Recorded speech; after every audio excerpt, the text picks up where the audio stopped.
Good morning, everyone, and welcome to the Two Sisters podcast. Today is Wealth Wellness Wednesday, August 3rd. I think I'm right on my date today, so that's a good thing.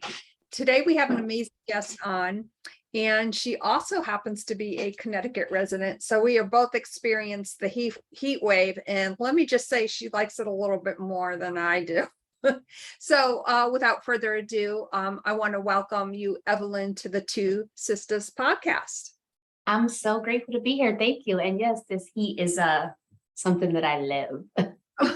God bless you. So I want to let our viewers and listeners know you are you have many things under your belt. International speaker, hormone, fat loss, nutrition coach, certified group and personal trainer, and you specialize in behavioral change. And a lot of things that we talk about with the Two Sisters podcast are those changes. Can you start off by sharing some of those changes that you share with your clients? Because I think that's really a pivotal thing in one's wellness journey to really think about. Yeah, I think that when it comes to wellness and when it comes to body change, I think that the biggest thing that keeps us back is that we feel like it has to happen right now. We try to do these very intense overhauls in our food and our nutrition and in our exercise, everything. But really, it's the small things that we do consistently over time that really make the change.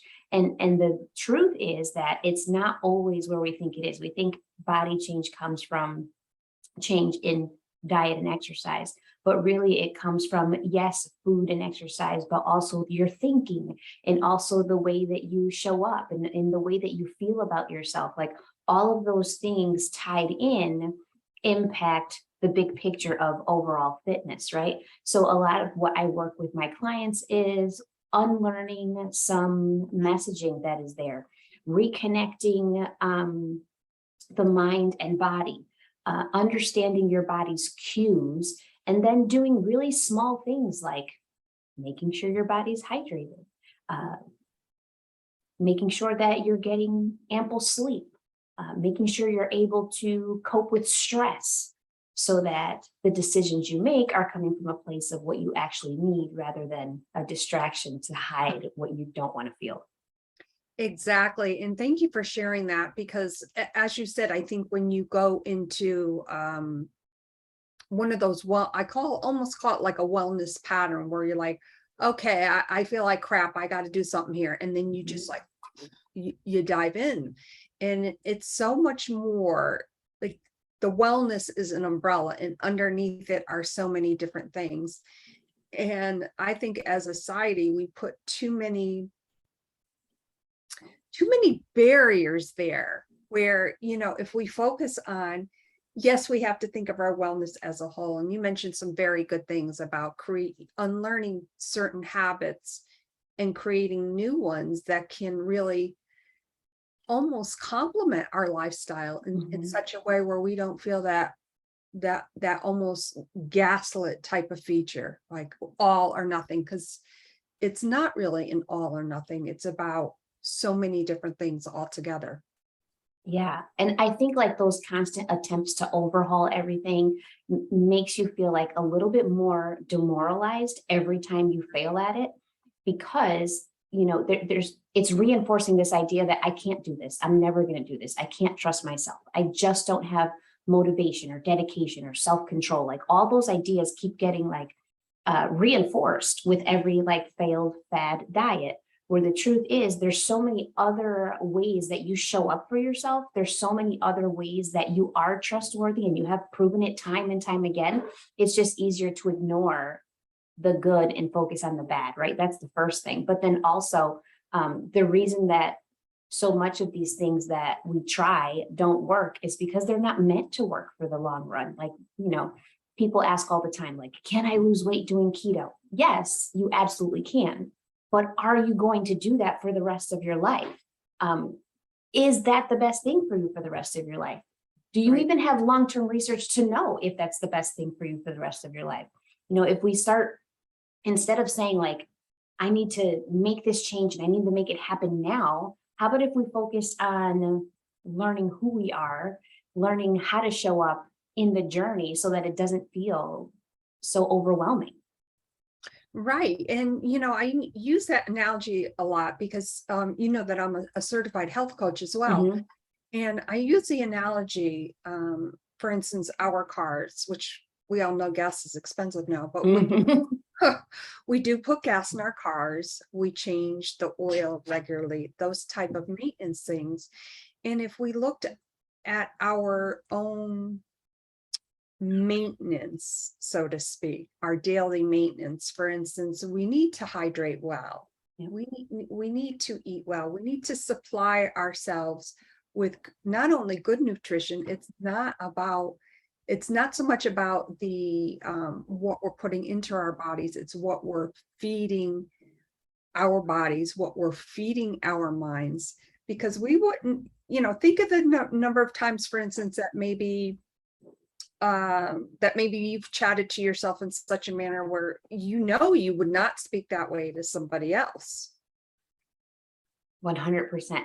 And I think that those of us that are moms specifically too forget that the ways that we are talking about other people, maybe envying or comparing, the ways that we are talking about ourselves, the ways that we focus on that exterior really shapes how our daughters will see their bodies and themselves going forward too. So I love the thought that even if you're feeling this discomfort in your body, even if you see yourself as less than because you've been told smaller is better, right? There's still power in taking control of that thinking, because it's not just for you who's going to benefit. You are going to benefit. Obviously, you're going to feel like a better version of you, but also your daughters are going to learn a different way of viewing themselves. And I also love knowing that the better you feel, right? The more empowered you feel, the more comfortable you feel in your skin, the more accepting you are of who you are right now, the more you give other women permission to feel the same. And that's how, you create this ripple.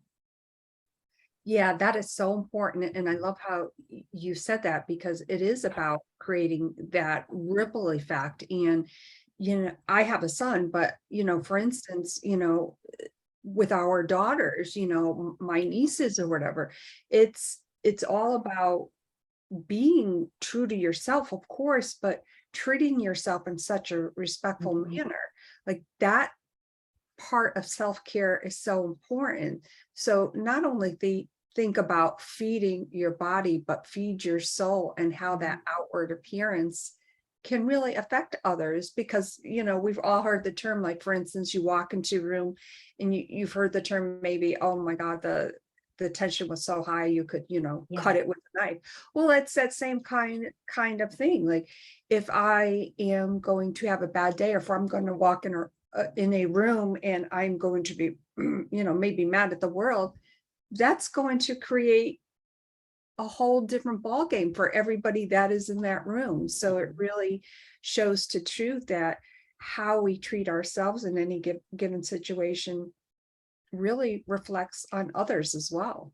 Yeah. I started to see this in the last couple of years, that energy that you have, that's based entirely on how you feel and a lot of what you think about yourself. But I really start believing 100% that the energy that you bring wherever you go is a natural repellent for the things that you don't want, and a natural attraction to the things that you do. So the better you feel and the ways that you show up in authenticity literally attracts more of the life that you want. That is so true. And I love how you phrase that, a natural repellent or a natural attraction. I'm going to have to steal that, just I saying. love it. Go for it. I love it. Oh my gosh. Think about that. I mean, for instance, I went live on my Facebook page this morning very briefly. And, for me, getting on to do it live by myself is like, ooh, Yeah. pretty scared kind of thing, which is kind of ridiculous. But the point I'm trying to get at is, if I didn't do that myself to like share the authenticity that, yeah, I'm afraid, but I'm still doing this because I want to share what I'm passionate about. And I want you to see that you can do it too. Like, who knows, maybe somebody watching that, or maybe watching somebody else's live, maybe watching one of the TwoSistas podcasts on YouTube, they might think, all right, well, these sisters are doing it, Yeah. maybe I can do it too. And I think that's really important. Yeah. Yeah. I love that. It's literally by just showing up, by just being you, you're the model for what other people maybe think they can't do or don't think is possible. Like you're the living, breathing version of reality and hope. And there's truth in all of that. And I think for many women, and I know and this certainly can apply to men as well, but we as women take on the world. Like, we are the doers, we are the givers. And there comes a time where we see that opportunity. Hey, I've got to take care of myself too. And I think a lot of times for women, we fall into that trap. Well, I do have to take care of everyone else, but now I'm being selfish, and it's not about being selfish. Like, we have to get rid of that stigma. It's about the self-care. Mhm. Yeah. And, I think that what helps me more than anything is feeling like my actions are shaping my kids, right? I have two daughters, 13 and 10 years old. And I hate the thought of modeling something that makes them feel less than, right? So when I think about it, like if I think about it very literally, if I am exhausted and burnt out and overwhelmed, then I kind of am being a hypocrite in what I'm teaching them. If I'm telling them you are beautiful and you are worthy and you are strong and you deserve happiness and you can be anything you want to be, I'm also saying, but when you become a mom, you have to stop wanting those things. You have to stop having desires. You have to stop thinking about yourself, because everyone will come first. So unless I'm willing to let go of that thinking and live happiness for myself, I'm never going to give it to them either. Yes, you're absolutely right. And that shows the vulnerability of not only you as the woman, but you as the mom, you as the caregiver. And I want to say too that, sometimes when people look at that, and this is where the comparison factor can probably come in, and you're the behavioral expert on this, we compare ourselves to, oh my gosh, well, geez, Evelyn has it all, and I should be doing this and I should be doing that. Or Janice does blah, blah, blah. It's not about that. It's about what is your true authentic self, because every person, not just women, but every person, every daughter has that ability to show up authentically themselves. Yeah, I think comparison too it really does rob us of joy and acceptance and self-love. I think like when you're comparing yourself to other people, you're constantly reminding yourself that you don't feel enough. Where I saw a meme that kind of resonated with me, and it just the way it said that just because she's beautiful doesn't mean I'm not. And I love that idea of looking at another woman and saying, wow, she is so beautiful and so am I. Not she is so beautiful, I wish I had those arms, or I wish I had the flat belly like her. She is beautiful and so am I. End of subject. We're not, you don't have to point out what she has that you don't have or what's different. It's just that you're both beautiful. End of story. I love that, because that's an acceptance factor. It's okay to accept yourself as is. I always kind of, tease myself. Oh yeah, I'm having a bad hair day. Well, guess what? If that is the worst thing I have to complain about, I guess I'm doing pretty damn well. Yeah. And that's okay. Some days my hair looks better than others. Like, I recently turned 60, and it was like all of a sudden I discovered lipstick. It's like, lipstick color. And as a sidebar to that, I absolutely love all the things that my mother told me when I turned 30 years old that I hated. Mm. She said, you wait another 20, 30 years, you're going to like all this stuff. She was so right. Yeah. Yeah.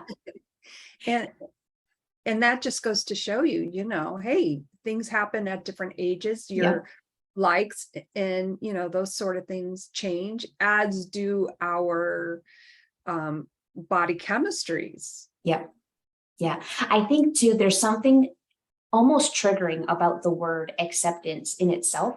So many women that I work with, when we talk about acceptance, they equate it with giving up.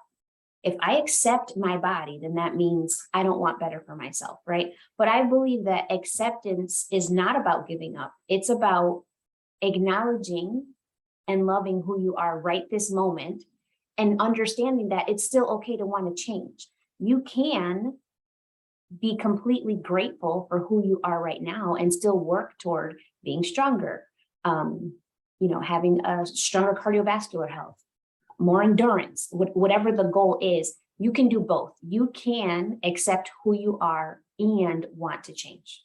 They're not mutually exclusive. And acceptance does not mean giving up. It just means you're giving yourself the grace in the journey instead of trying to change yourself through, self-hate, for example. Right. And I think what you said about the grace of the journey, excuse me, is so true, because it's about, okay, we are here and now I want to be over there.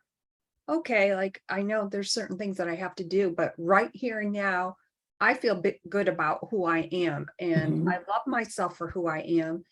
And I'm just going to take it one day at a time. It's not about a strict regimen of food, of exercise, and all those things that go into that. And yes, I know that that is important. For instance, I talk about this all the time. I know, for instance, that I cannot be trusted around a bag of potato chips. If I was sitting in your home right now and I saw a bag of chips, it would not be safe because I would eat them. That's my truth. So I will not go out and buy potato chips. Now, for somebody else, it may be something different. Now, if I do decide to buy a bag of chips, sometimes I will like make myself little baggies or whatever. And that's like, if I really want it, I will have it. It's not about denying yourself. It's about being realistic with your expectations on how you feel about food. Yep. Yeah. Because it's the denial, right? It's that you can't, I can't, that triggers the binge behavior. If I'm telling myself I can't, then the second I'm around it, I want. So like I want it all. It's funny that you mentioned that, because that's an exercise that I do with my clients actually, when they tell me so often, like, I can't be trusted around X food, then I actually have them go out and buy X food. Let's say that yours is Oreos. I cannot have Oreos in the house. Okay, great. You're going to go buy some Oreos, and we're going to try what's called exposure therapy. Jill Coleman, who is like the master of moderation 365, introduces exposure therapy with her clients. And she also trained me in the same way. And what that means is, if you can picture like small children who have like peanut allergies, and the allergist will introduce them to little bits of peanut until their bodies no longer react to the allergen. In that same way, you can expose yourself to the foods that you feel uncomfortable around, or you feel like you can't be trusted in, so much that in time, the food loses its power and it's just an Oreo now. It's not about, I can't trust myself. It's not about, I have no self-control. It's not about, I have to eat the whole sleeve. It's about, this is an Oreo and it's delicious and I can have one when I want it, and I really don't need to go bananas anymore.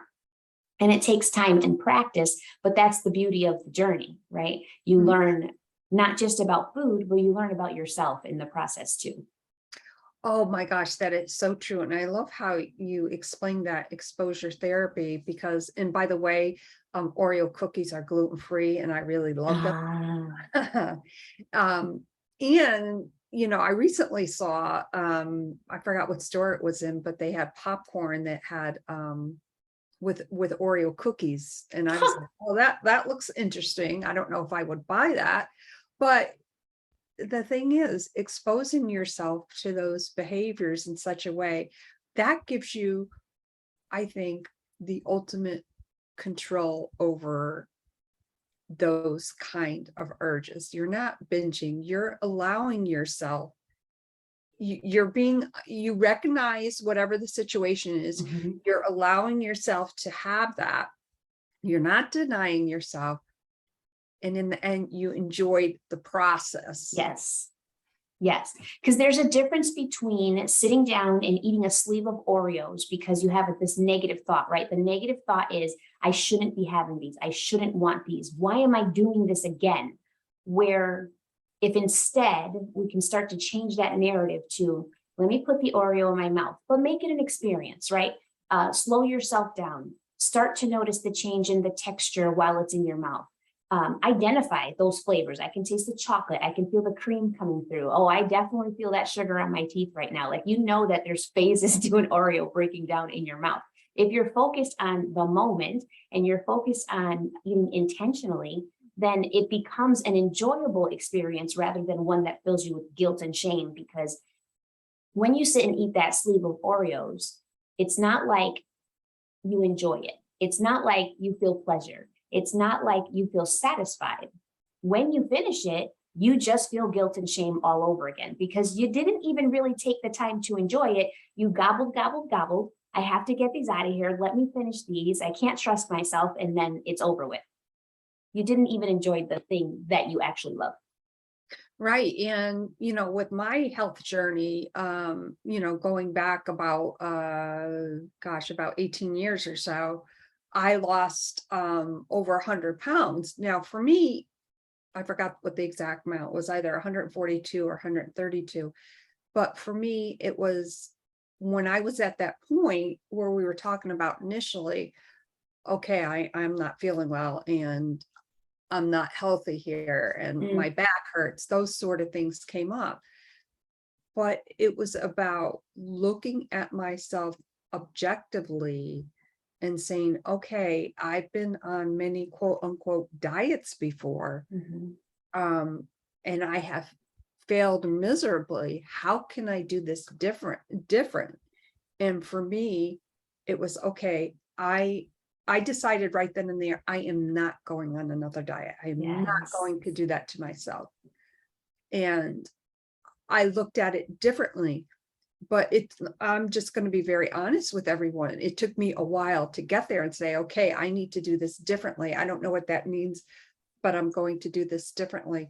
What would you suggest to someone who is feeling that way right now? Like, okay, what Janice said is great, what Evelyn said is great, but how can I do something differently for myself? I think the greatest thing you could do for yourself is give yourself the gift of presence. Because if you think about regret is because, you're focusing on what you did before. Fear or anxiety is because you're focusing on how you want to feel later. But what can I do right this second?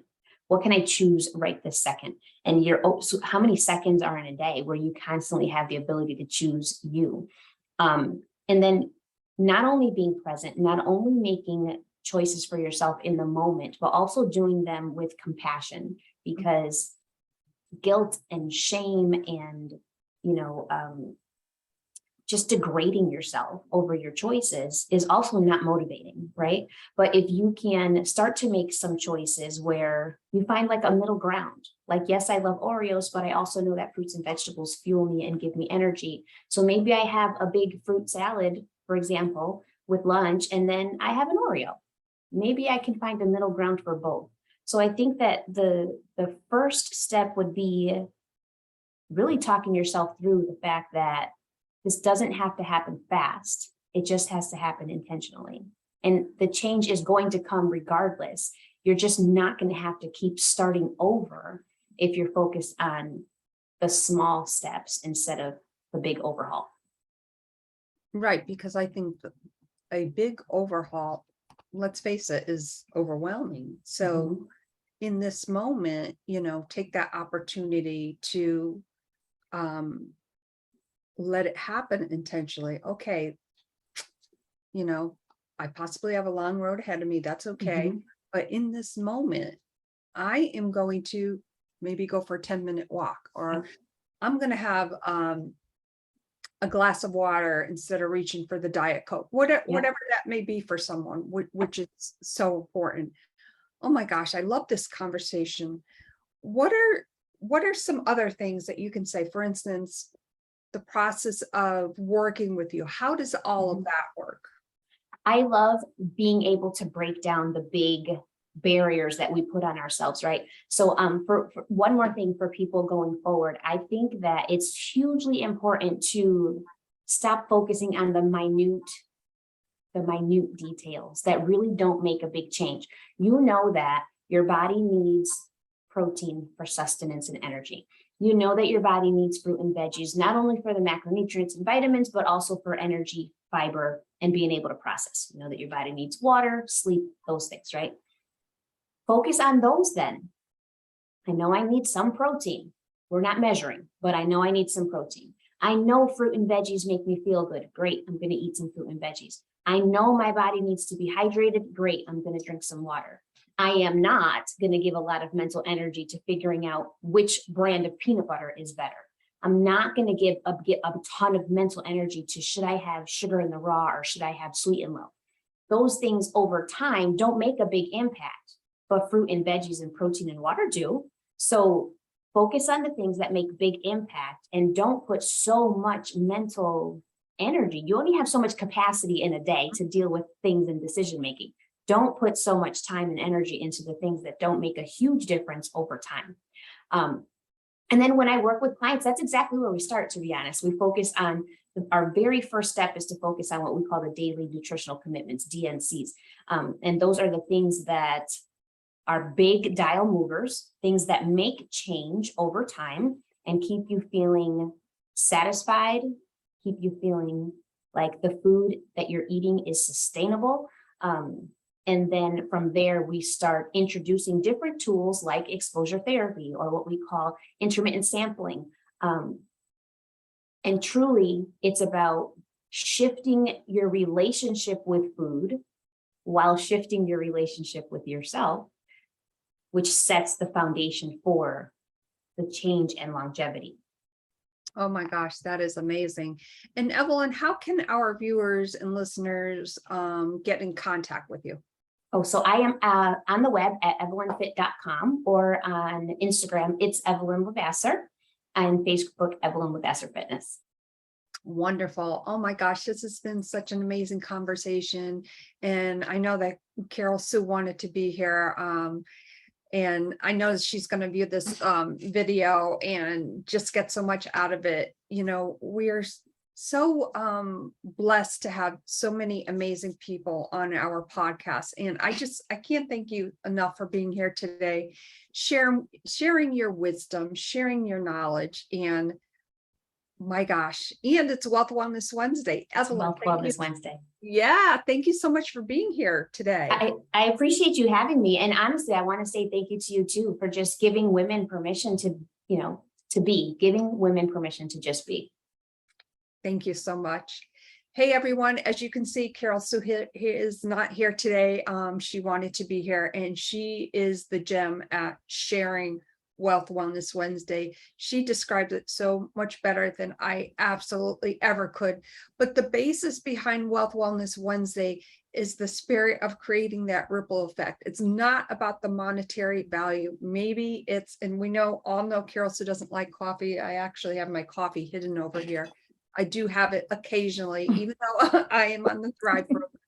Every now and then I will have it. By the way, I went from about 4 to 6 cups to maybe 1 cup a day. So that's a really good thing. But Wealth Wellness Wednesday is all about sharing the wealth. It could be the person behind you at the coffee store that you pay for their coffee. It could be something as simple as putting maybe a $5 bill in a diaper bag. It doesn't matter. It's just about sharing the wealth, sharing that goodness of feeling of giving to others in an unsuspecting way. My name is Janice, aka Wellness Diva 5.0.